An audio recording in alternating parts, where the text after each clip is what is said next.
ମେଷ ରାଶି ଜାତକଙ୍କ କଥା ଯଦି କହିବା ତ ଏହି ମେ ମାସ 11 ତାରିଖ ଦିନ ମଙ୍ଗଳ ଏହି ରାଶିରେ ପ୍ରବେଶ କରିବାକୁ ଯାଉଛି।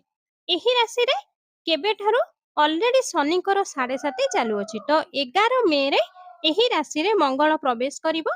ତ ଏହା ଦ୍ୱାରା କୌଣସି ବଡ଼ ଘର ହେଉ କିମ୍ବା ବଡ଼ ଗାଡ଼ି କିଣିପାରିବେ, ନାହିଁ ତ ବଡ଼ରୁ ବଡ଼ ଲୋନ୍ ବି ଶୁଝି ପାରିବେ। ଯଦି ସେ ତାଙ୍କ ଜୀବନରେ କୌଣସି ଜମିବାଡ଼ି ବିକିବାକୁ ଚାହାନ୍ତି ତ ସେହି ଜାଗା ବାଡ଼ି ବି ବିକି ପାରିବେ।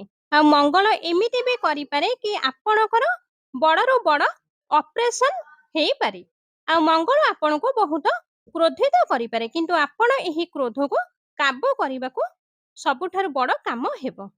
ତ ଆପଣ ଯେତେ ଦୂର ସମ୍ଭବ ମହାଦେବଙ୍କ ଶିବଲିଙ୍ଗ ଉପରେ ଲାଲ ରଙ୍ଗର ଡାଲି ଅର୍ପଣ କରିବେ।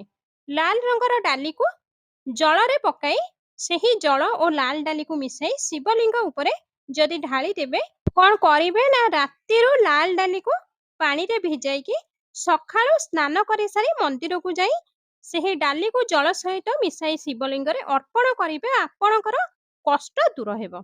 ବାକି ଭିଡ଼ିଓକୁ ଲାଇକ୍, ଚ୍ୟାନେଲକୁ ସବସ୍କ୍ରାଇବ୍ କରିବାକୁ ଜମା ଭୁଲିବେନି। କମେଣ୍ଟ ବକ୍ସରେ ହର ହର ମହାଦେବ ଅବଶ୍ୟ ଲେଖିଦେବେ।